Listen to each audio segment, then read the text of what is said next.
Dr. Hill, did you color your hair or has it always been brown? Oh, no, I colored it like 3 times in the past 2 weeks because I'm crazy and I keep changing it. And the last time I colored it, it came out way too red, and my husband said I looked like an anime character, so we went with the brown, and I think we're gonna stick with that. Gotcha. Gotcha.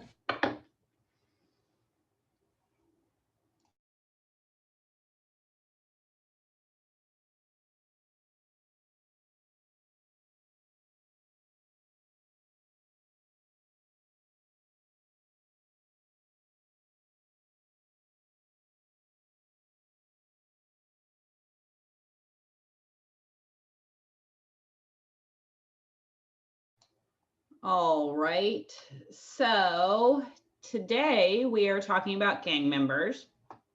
We are gonna start with our quiz, our Jeopardy quiz. So we've got Roger and Lucas. I see you two. Evan just emailed me this morning and is not able to play because he's doing something for the Army, I think. So it will just be the two of you playing. After this, our next two quizzes are going to be the semifinals. Unfortunately, we don't have enough quizzes to do the finals for a number of reasons, mainly because of the online model. So whoever wins today will be in the finals. The last two people standing for the next two quizzes will be the ones that get extra credit on the final exam.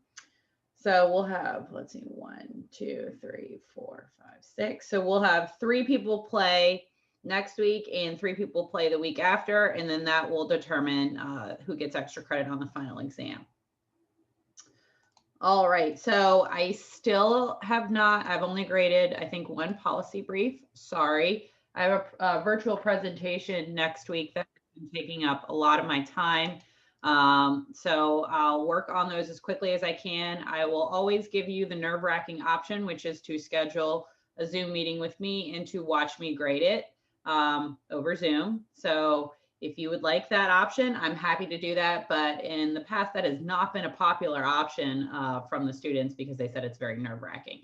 But if you would like that option, I'm happy to do that for you. Just shoot me an email. We'll schedule a time and I'll grade it right in front of you. All right, Lucas and Roger, are you ready for your quiz? You guys look thrilled. Okay, let me pull it up.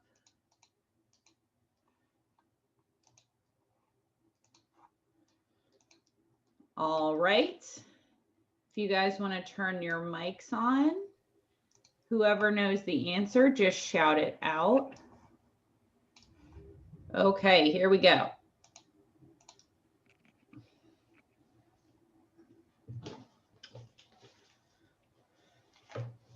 Is it like drugs and alcohol or? Yep, substance abuse. That is correct. Okay.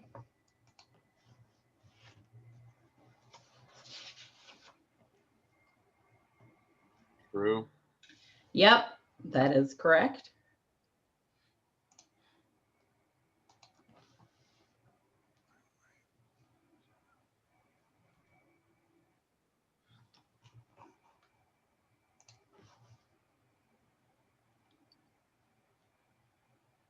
They like disrupt prison like functions.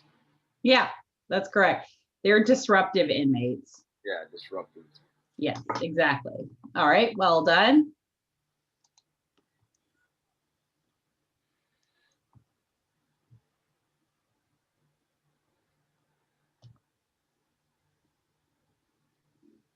True.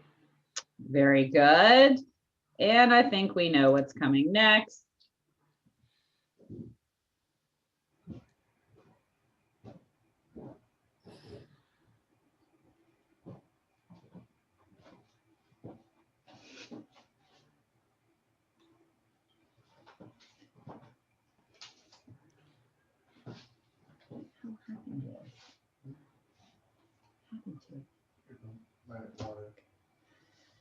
Roger, Lucas.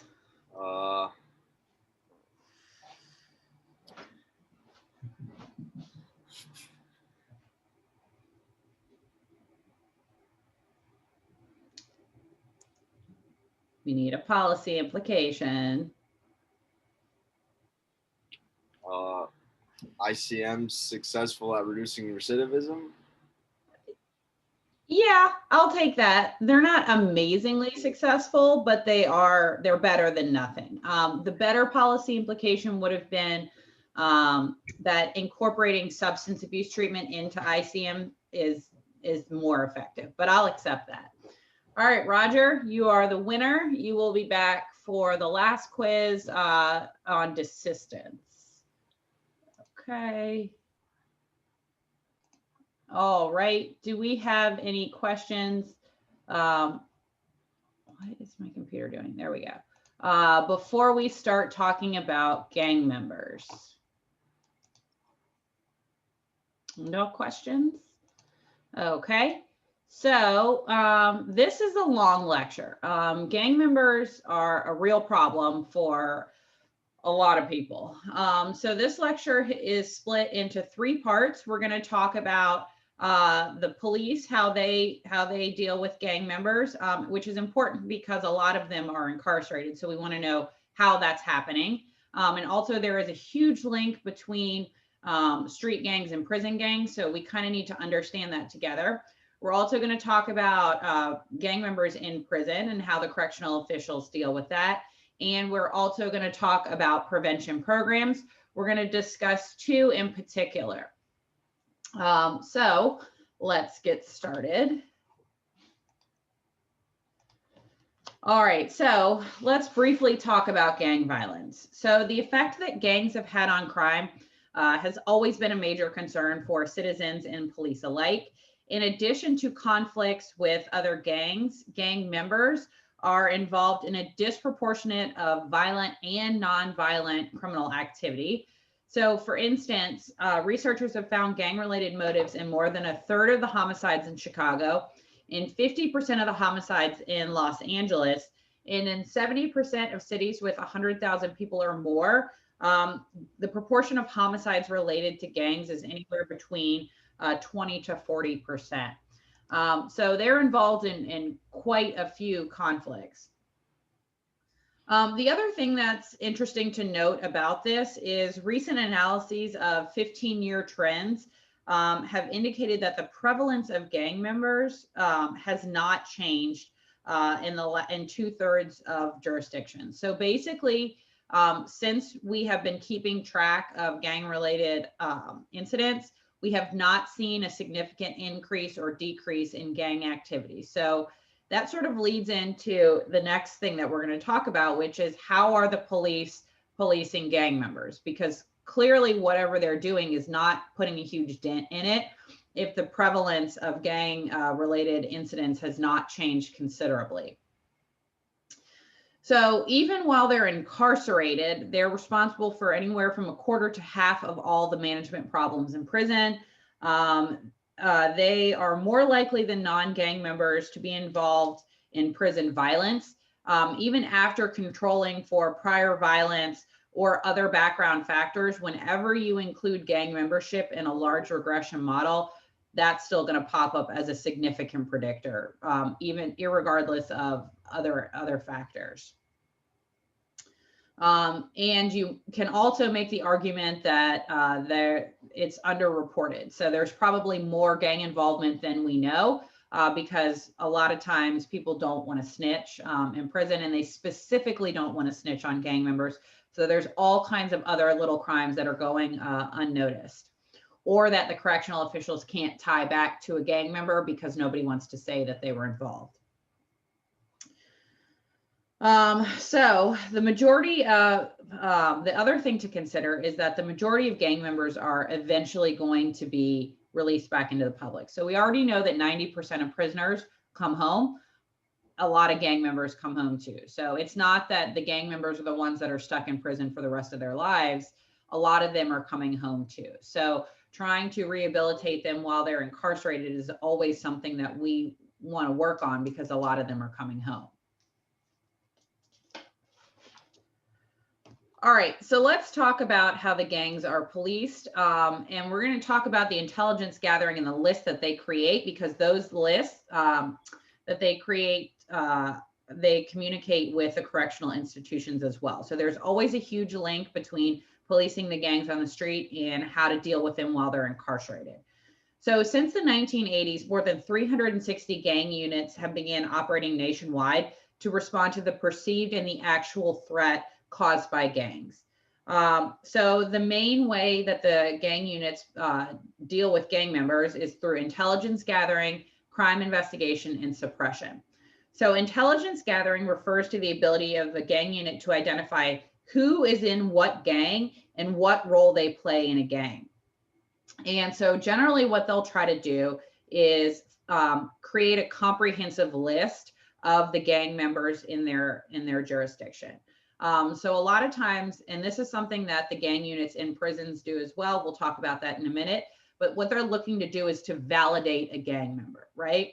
So they want to add this person to their list so that they can kind of keep tabs on this person. So through intelligence gathering, so anytime they're able to interrogate a gang member or just question them, they're looking to validate them to add them to this list. So the way that you validate a gang member varies hugely. There's state lists and there are federal lists as well, and they each have different criteria about what you need to do to validate a gang member. So there's I can speak to the experience of the validation within the Al Cannon Detention Center.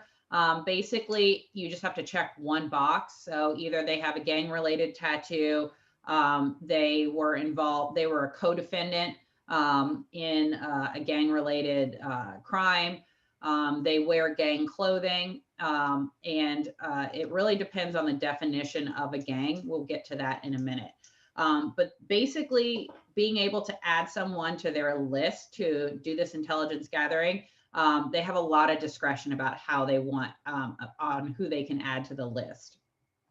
So understanding, it's not just creating a list of gang members, you also want to understand what role they play and in what gang they're a member of. Because if you understand the role that they're playing and who they're a member of, that can help with crime investigation, right? So if we have a blood that shoots a Crip and we know that this Crip has several rivals from the blood side, that's exactly where they're going to start their investigation. So gathering this intelligence, getting these lists together, understanding who's in what gang and what role they play, who's a foot soldier versus who's a leader, who's calling the shots, that can help them with their investigation.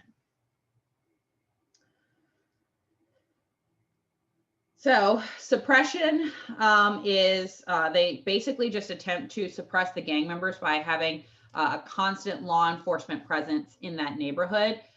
So basically having consistent law enforcement presence in a gang neighborhood to try to suppress these gang activities. So those are the main tactics that the gang units use. But unofficially, if you speak to someone in the gang unit, the lock 'em up approach is kind of their unofficial key tactic, which is exactly what it sounds like. If they can catch you doing anything illegal, they're going to arrest you so they can get you off the streets.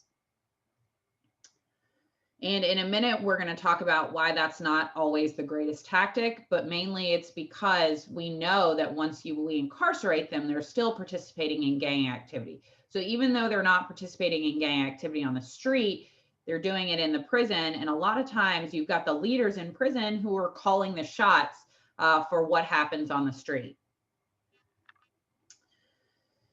So the other thing that you have to consider is that there are major racial disparities amongst gang members. So the majority of gang members across the US are minorities. So about 47% of them are Latino, about 31% are African American, and there's another other population, which is about 12%. Who knows what race we're talking about here or ethnicity? Who's this other? That's about 12%. Asians. Exactly. So there's a large, it depends on what part of the nation you live in, but Asian gangs are a lot more prevalent than most people think.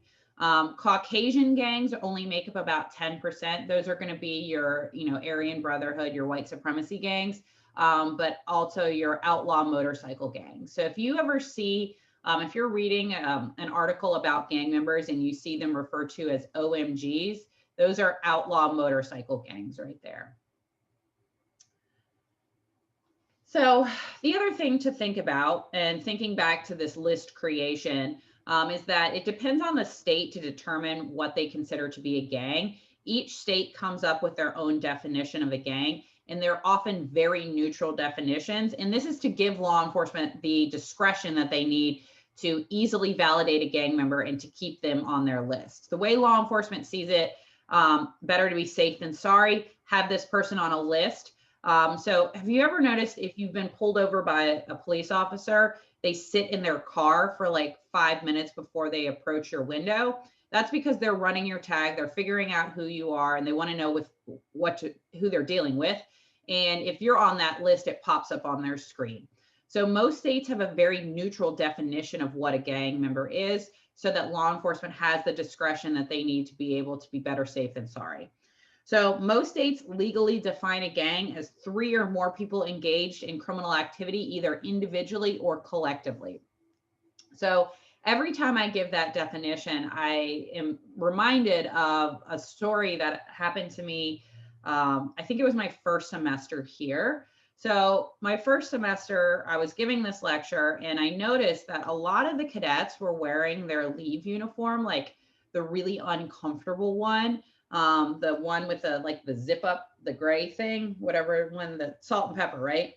And so I asked them, why are you guys all wearing this uniform? And they informed me that their entire battalion got in trouble for setting a turkey on fire over top of the sewer grate or something like that. I think it was like a Thanksgiving tradition, perhaps. I don't know if you guys still do that or not. Either way, whoever was involved in that could be considered to be in a gang based on that neutral definition of a gang. So while it is fortunate for law enforcement and to keep them safe and to be able to make that comprehensive list, unfortunately, this neutral definition has resulted in what some would consider racial profiling because of the racial disparities of the gang members.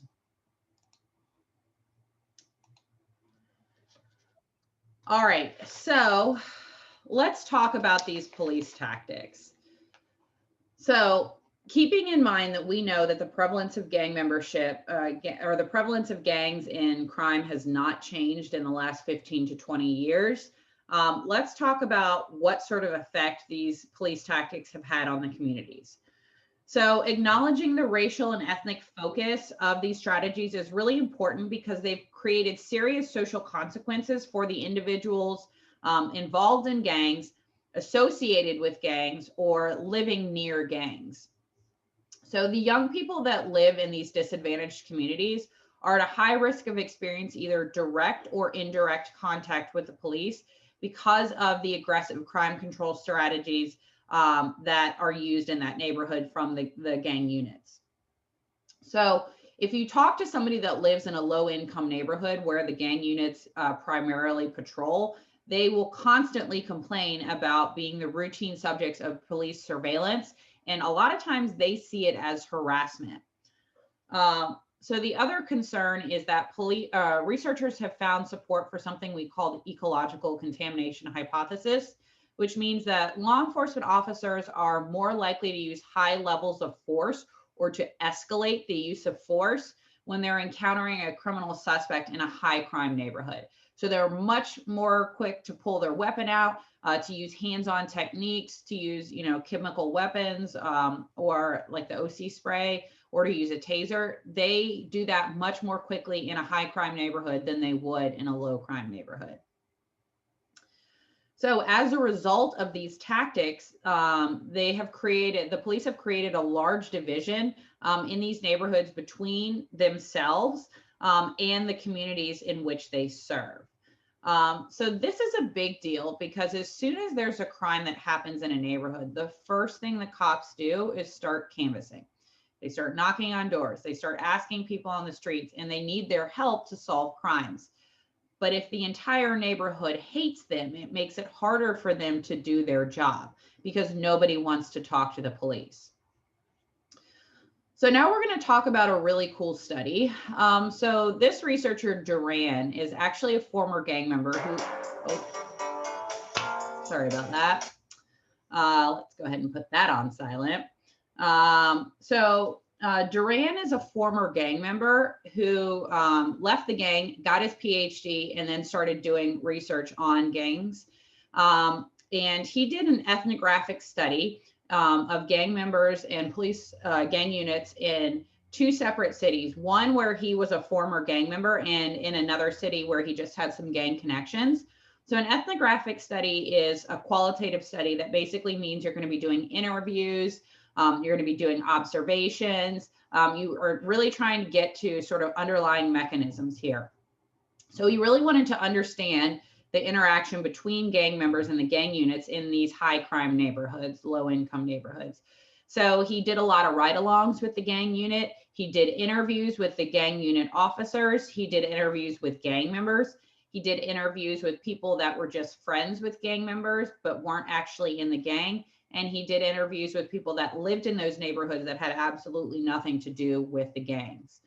And he came up with a bunch of really interesting things. So the first thing that he wanted to ask was, he talked to the gang unit police officers and asked them, when you're doing your intelligence gathering, how does this work? And basically they said that they will pull over anybody or stop anybody that they can to start doing some intelligence gathering. So he asked for, when you're pulling over or looking to stop someone, what sort of indicators do you use to stop them? And the gang officers said that they will use any number of vehicle ordnance. So, if you've got an expired tag, if you've got a headlight out, if they can use any sort of traffic violation, or anything that they know in court can constitute reasonable suspicion or probable cause. If they see someone that they think might be a gang member, they're going to use every tool in their chest to be able to stop this person and then start doing some intelligence gathering to try to either validate them or to suppress them or lock them up, get them off the street. So as you can imagine, this leads to a very confrontational relationship between the police and the residents in these neighborhoods, because the residents believe that the police officers were using gang and criminal stereotypes to predicate stops.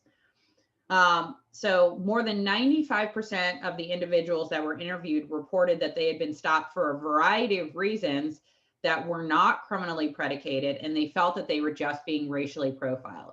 So in the residents' minds, they said, I'm a person of color, and the police see me and they say, oh, you've got, a headlight out. Let's stop that person and start doing some investigation.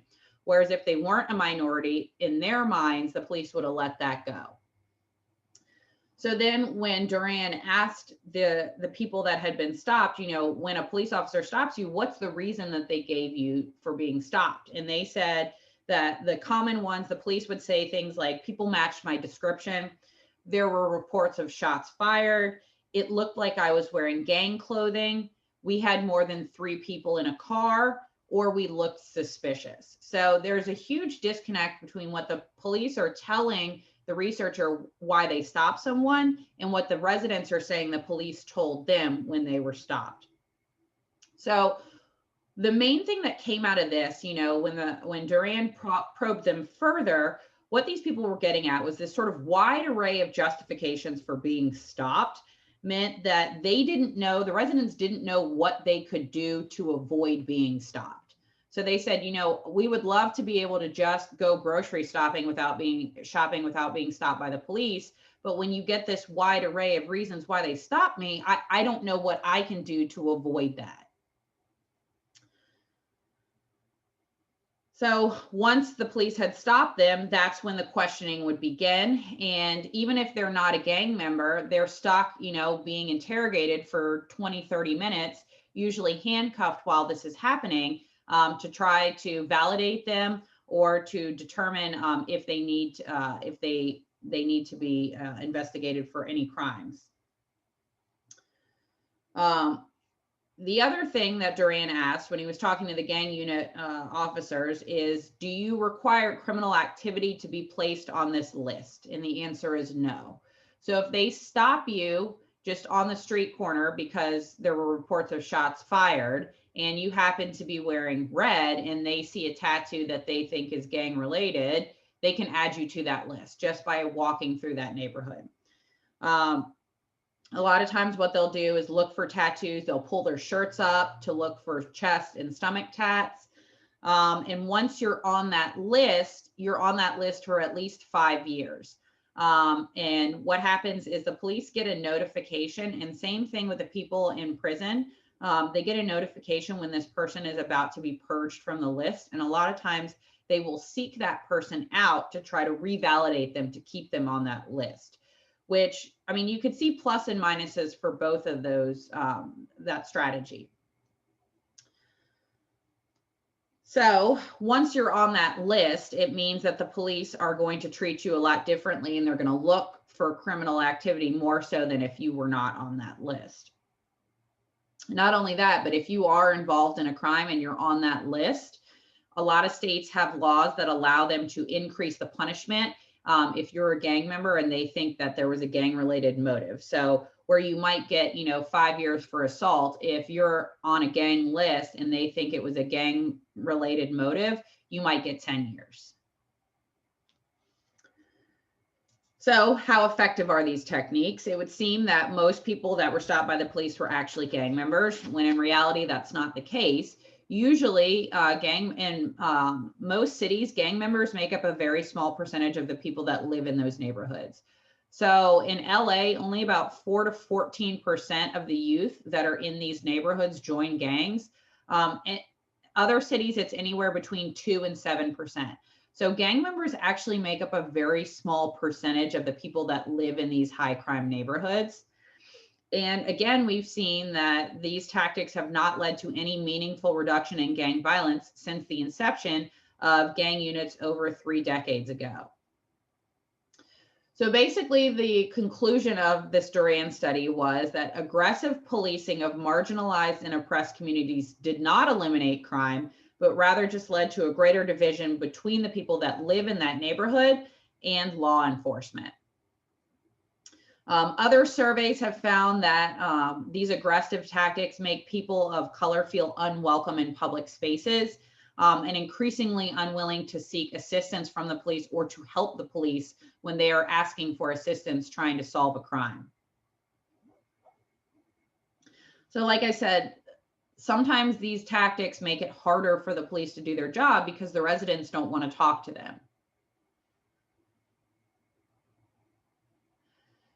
So usually when you're in a neighborhood that has these aggressive police tactics, one of 2 things happens. One, the public doesn't want to cooperate because they hate you. Or 2, the public becomes violent towards you because of these tactics. So there was a really cool study that looked at the Twitter feeds of a bunch of Southside Chicago residents after a police shooting. So there was a police shootout in a neighborhood, and the police shot a youth of color who was a gang member. And all of a sudden, the researchers noted this hashtag CPDK showing up, which is Chicago Police Department Killer. So this hashtag was showing up with all kinds of threats towards Chicago police. So when you have these aggressive tactics, either you're creating this large division in the community and they don't want to help you, they become disillusioned, they feel unwelcome in public spaces, they don't know what to do to avoid being stopped, and they certainly don't want to help the police when the police need help, or conversely, it can lead to eruptions of violence. So I'm not trying to say that gang units are racist and their techniques are terrible. I'm merely pointing out that the techniques that they are using often target people that are not gang members, which only fosters the hatred of the police in those gang neighborhoods, and it becomes a cycle. So if you grow up watching your parents be harassed by the police and learning not to trust the police, that makes you more likely to join a gang, and the cycle just kind of continues like that. So even though there is a cycle, there has to be a police presence in these neighborhoods. They have to do something. And at the moment, this is the best thing that we have so far. So let's talk about some potential solutions to this problem.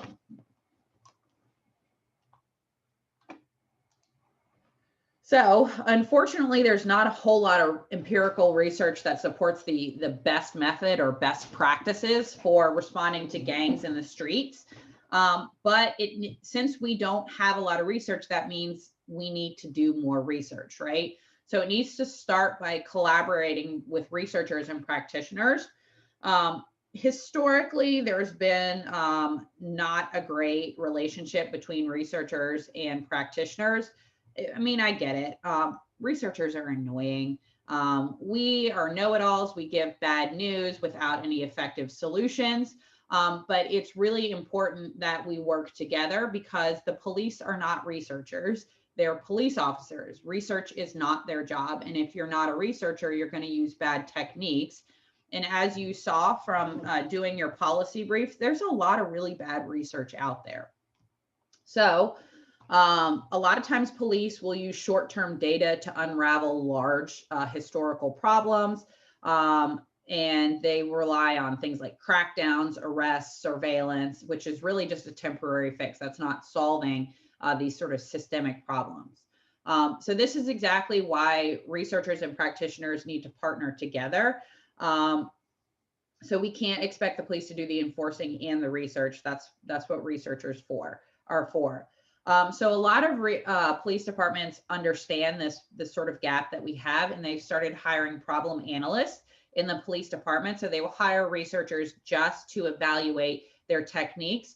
Or what we'll often see is that a police department will reach out to an academic institution and hire them to look into their practices and let them know how effective they are. But usually you want to use what we refer to as action research. So what that means is the researchers will do a preliminary analysis, come back to the police and say, hey, this is what we found. And the police will say, okay, well, they can help sort of shed some light on why they're getting these results, and they can make changes as they go, and we can continue to research and say, this is working or it's not working. So with that in mind, there has been some research on ways to improve the gang units. So generally the gang units will engage in behavior that is sort of the antithesis of the principles of community policing, which makes them isolated from the community, other agencies, and occasionally their own law enforcement agency when there's a massive shootout and it hits the press and it doesn't look good on them. So one of the ways to incorporate or to improve gang units is to try to incorporate community policing into that. So what we need to do here, examples of community policing in gang units, is to incorporate other agencies who own part of the problem. So when you look at a community that has a gang problem, it's not just the police that have a problem with the gangs there, right? So it's the small business owners that don't want to be extorted by the police. It's the residents who are not part of the gang that want their kids to play outside and don't want them to be involved in a shootout. It's the churches that are preaching the method or the message that, violence isn't the answer.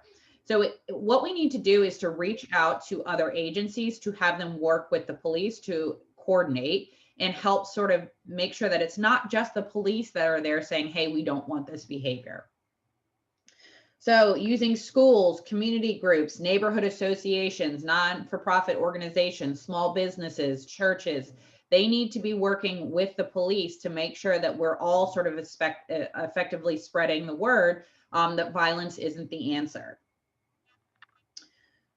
So in that instance, they can run prevention programs and can work with the police.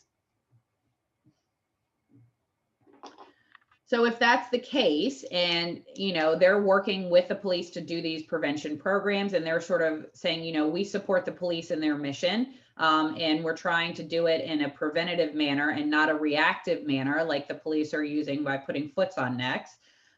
So if that's the case, then techniques of natural surveillance can start to work because people will want to work with the police who are working with the community agencies. So another way to do this is through problem-oriented policing, which is to deal with the reason why people are joining gangs in the first place. So a lot of gang units use reactive policing and they're not solving the problem, right? So they're not solving the reason why a young person would want to join a gang in the first place. And they're just sort of reacting to that problem, which is why we have not seen a considerable decrease. So one of the ways that you can organize problem-oriented policing is to pull levers by using other agencies like I was talking about before. So reaching out directly to gangs to make the message known that violence is not the answer. So we can't have a police officer. So for instance, if a blood shoots a Crip, we cannot send the police to the Crips to try to get them to stand down. You need to get somebody that the gang trusts to get them to stand down. And one of the agencies that, or one of the prevention programs that we're going to talk about at the end of the lecture that does this is a program called Cure Violence. And basically what they have are violence interrupters, which are former gang members that still hang out with these gangs, but don't participate in gang activities, but they know these people. So if a blood shoots a Crip, we can send out someone from Cure Violence to get the Crips to stand down. In that instance, I'm not saying get rid of the gang units, but they need to, instead of casting such a wide net and collecting all of these people that are not gang members, they need to focus on the violent and the chronic offenders.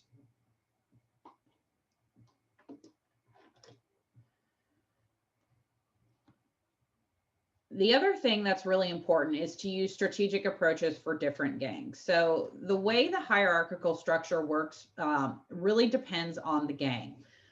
So Asian gangs are very different than other gangs. They have the elders of the Asian gang have a very tight control over the younger foot soldiers in their gang.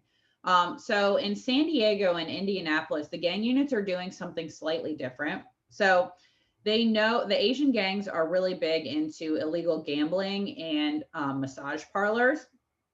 And the police know where these things are happening. All kinds of illegal activities are happening in these establishments, and the police know exactly where these establishments are. So what they're doing is they sort of pull back their forces on these locations, but as soon as there's a violent shooting, that's when they crack down. And basically they're sort of spreading the word to the elders that if your foot soldiers are shooting people and causing all kinds of havoc, you're not going to make any money. So these people are going to make money regardless of if the police are watching them or not. But the police are basically sort of training them that if you're going to participate in wild shootouts, nobody's going to make any money. So when there is a big violent outbreak, that's when they will do the busts and the crackdowns on the massage parlors and the gambling areas.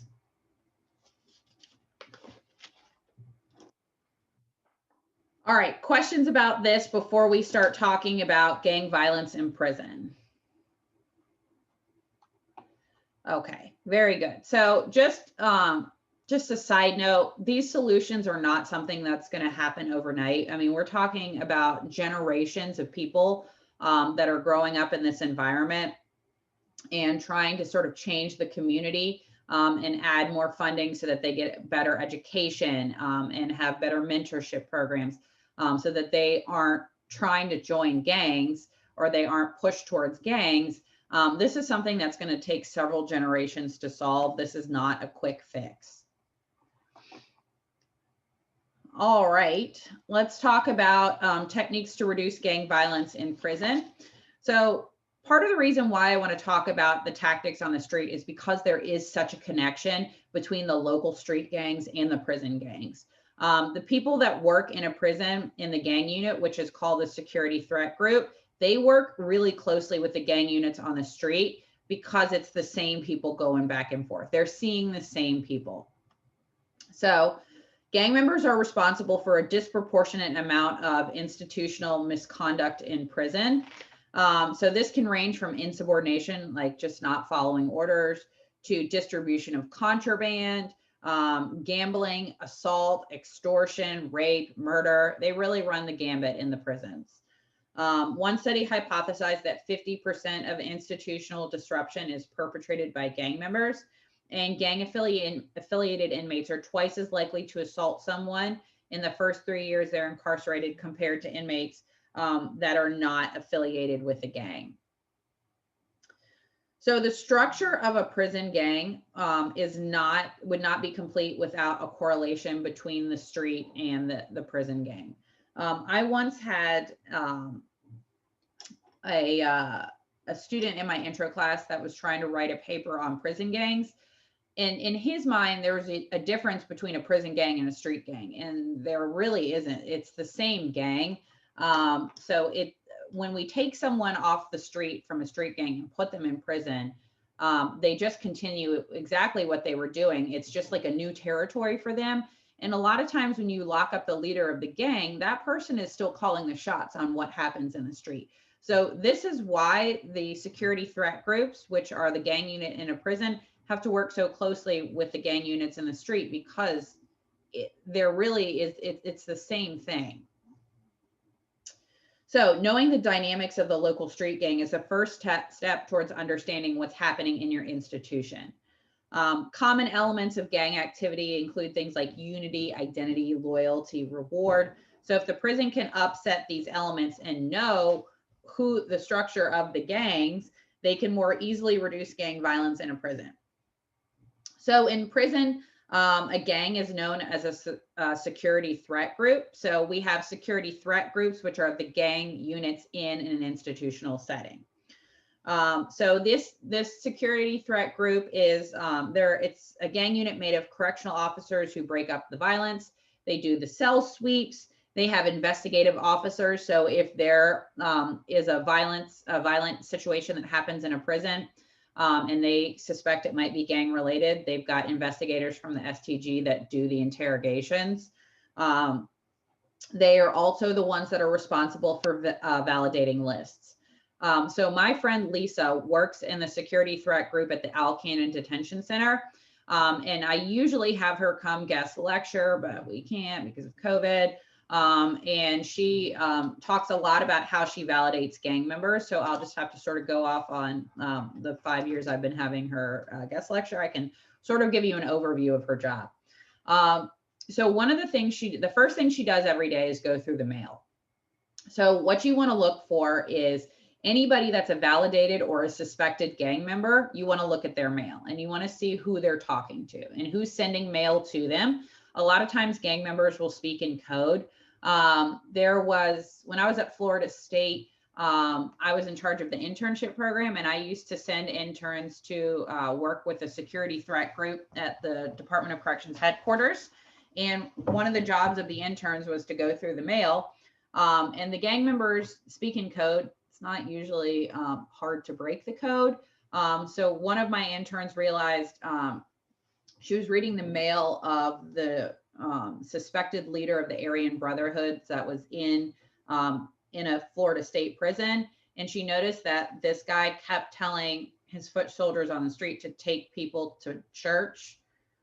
He was basically calling out a hit on someone. So you always want to go through the mail because a lot of times you can disrupt criminal activity that way. So that's one of the first things that Lisa does every morning, is to go through the mail and to try to see who the people, if she's got a validated gang member in her institution, who they're talking to. And then that way she can give a heads up to law enforcement, like, hey, I think this person might be involved in the gang. The other thing that she does is try to revalidate gang members that are in her institution. So she validates so there's a gang network for South Carolina and there's a federal gang network. And she gets a printout every morning of anybody that's on those lists that are in her institution. And if it's close to when this person would be purged in the 5 years, she calls them in for an interview to try to get them revalidated. So a lot of times she'll be looking at their tattoos. She'll just be asking them like, hey, I noticed that you've been like mailing letters to this person. You know, what's the deal? Are you still involved in this gang? And I really wish you guys could meet her. She's one of those people that's so easy to talk to. She's very personable. She's funny. She's the type of person that you might accidentally tell your deepest, darkest secrets to without even realizing it. And that is the type of person that you want doing these interviews. You don't really want that like tough cop that's shouting in your face. You want somebody personable and that's easy to talk to. And you would be surprised how many people just straight up tell her, yeah, I'm still in that gang. A lot of times it's in their best interest too, because one of the things that she does, she'll also recommend that this person be transferred to a different unit. Like if you've got rivals in that same population, we don't really want them together. So if they've got a rival, they might just tell Lisa like, hey, you know, I'm a blood and I can't be in the same unit as this person because I killed his brother or something like that. There was actually a recent incident a couple of years ago. Somehow they missed it. They put two guys in the same cell. One guy had killed the other guy's brother, and that guy like beat that other guy's face into a bloody pulp and he almost died. So we want to know who your rivals are so that we can keep you guys separated. Oh, let's see. So you always want to upset the gang's internal organization. So being able to know who the leaders of the gang are. So when Lisa interviews these people, once she can validate you as a gang member, her next step is to try to figure out what role you play. She can always tell from your tattoos. And she also has a fake Facebook page. She's got a really good friend who is just drop dead gorgeous. And she uses her pictures. And she will, she's got her friend as this fake person. She will request to be these gang members' friends on Facebook. They always accept because this girl's so pretty. And then she can look through their posts and she might say, you know, like, are you in a gang? And they'll say no. And she's like, oh, really? And like slide a Facebook, you know, printout from their page. And a lot of times they'll be like, okay, yeah, you caught me. I'm in a gang. So she wants to know what role you play, and she can tell by tattoos, by your Facebook posts, all this, all these things. And if we know that we've got like a leader with a bunch of foot soldiers, we might want to separate them. And when we do that, we want to give them constructive activities because a lot of these guys don't think as an individual, they think for the gang.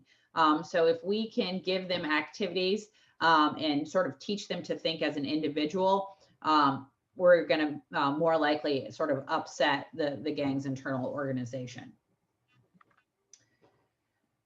So on the other hand, the New York Department of Corrections does it completely differently. So they absolutely, they don't recognize gangs in their prison. They're keeping track of it, but they don't make it known to the public. They focus on individual crimes. So if a blood stabs a Crip, you're not going to see a headline, you know, gang war in, you know, Rikers Island or whatever. You're going to see that there was an assault. So the way they see it, they deal with their case separate from gang activity. The state believes that recognition empowers the gangs. So the Department of Corrections does not provide information about inmate gangs to the media or the public. It does closely monitor it within their own group. So their gang net is the New England Gang Intelligence System. So they are collecting that information, but they don't make it known to the public or the media because they think that recognition sort of empowers the gangs.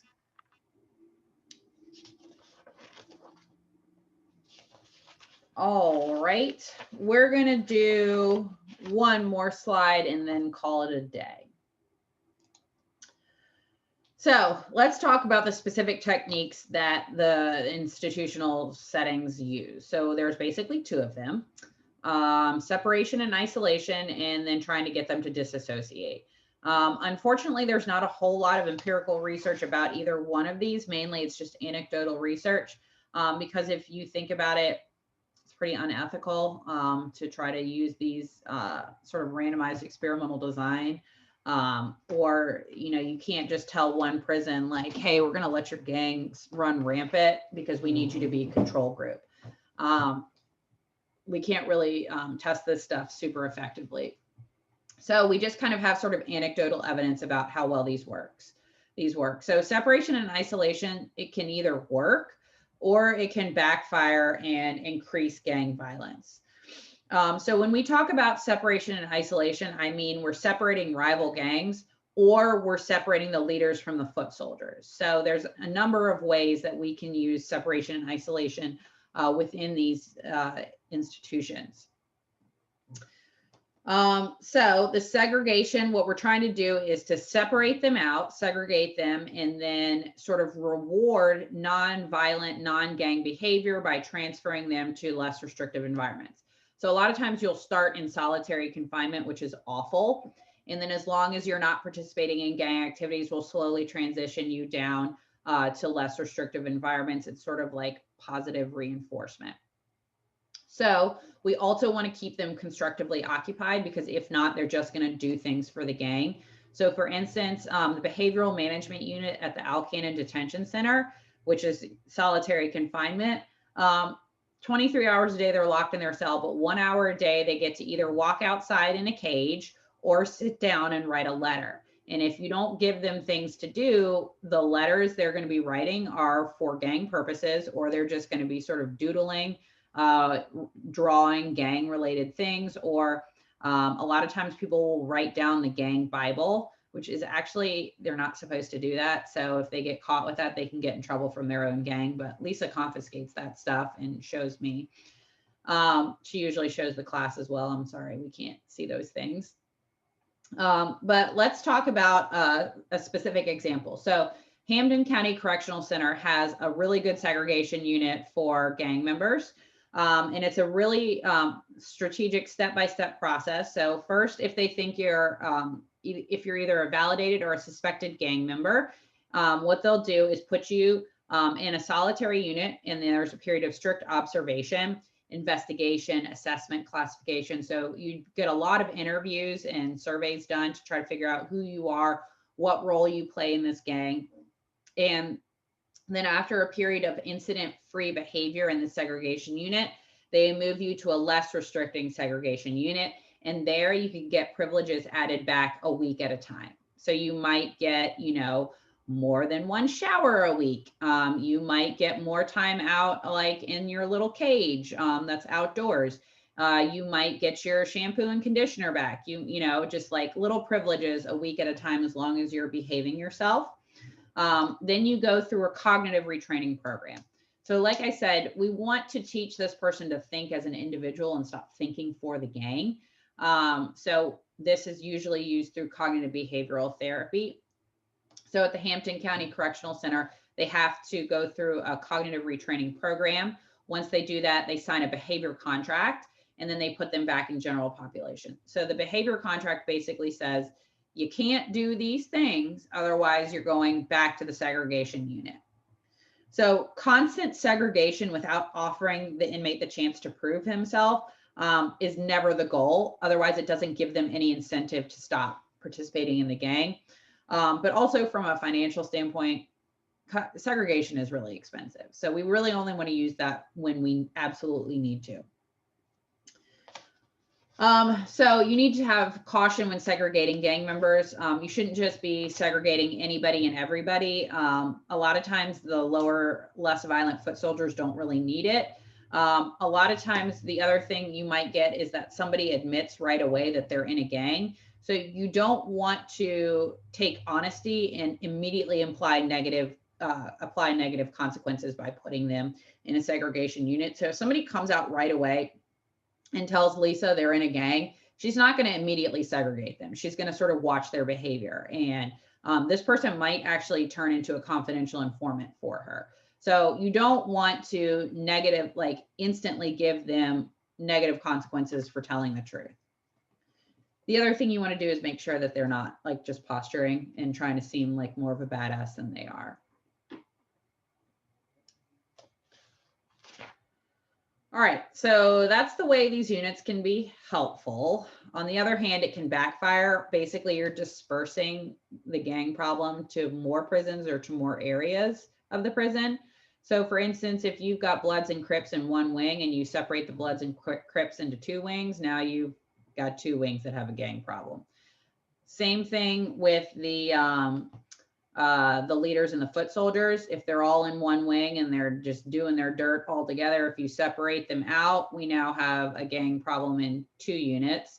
And you've got now the leaders in one unit trying to recruit other people, and the foot soldiers in the other unit continuously recruiting. So now we have two wings that are recruiting gang members.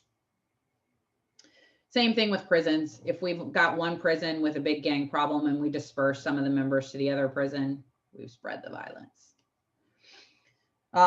So the other thing to consider is that you might be increasing gang cohesiveness. So if you isolate two people and say, hey, we know you're a gang member and we're going to move you, they're going to see that as like, I'm taking one for the team, which is a really big deal for gang members in that sort of loyalty mindset.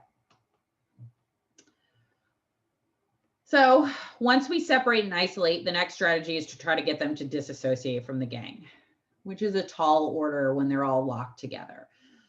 So encouraging disassociation from the gang is an obvious management strategy, but many gang members consider disassociation difficult and dangerous, especially in prison, where physically getting away from gang influences is not feasible.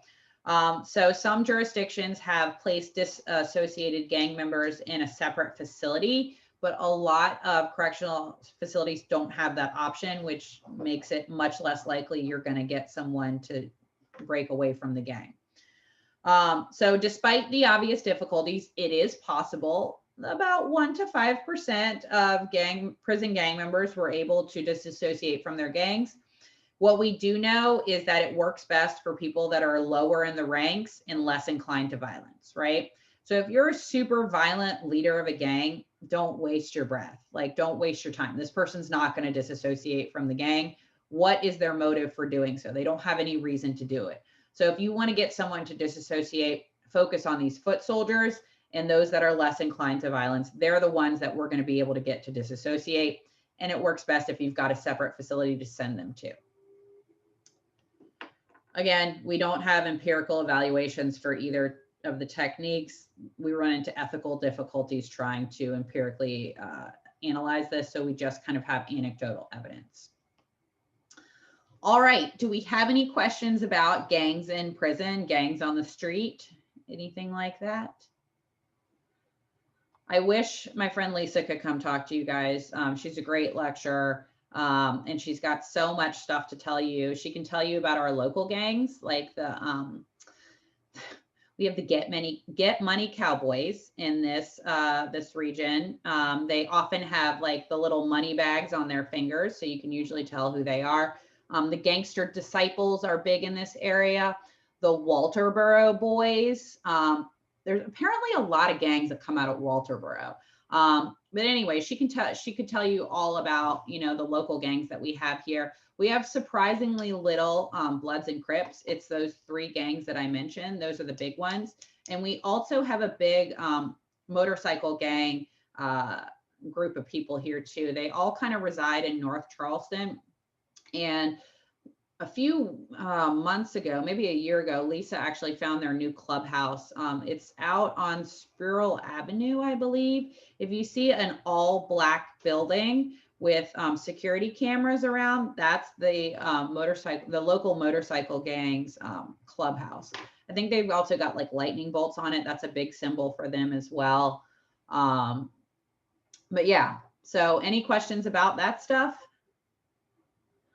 All right, so on Thursday, what we're going to do is we're going to talk about a cognitive behavioral therapy program for gang members. We're going to talk about how the gangs have sued correctional facilities. Actually, they've never really won, but they actually have some brilliant legal arguments. And then we're going to talk about 2 prevention programs, the GREAT program, which is basically DARE, but for gangs, and Cure Violence, which is kind of a preventative / reactive program. I was basically getting at that when we were talking about pulling levers. So we'll talk about that on Thursday, and then you'll take your second to last quiz. And the following Tuesday, we will start our semifinals for the Jeopardy quizzes. All right, any questions for me? No questions? All righty. Well, in that case, I will see you all on Thursday. If you want the nerve-wracking option of having me grade your policy brief right in front of you, I can do that. Just send me an email and we'll schedule a time to go over it. See you guys on Thursday.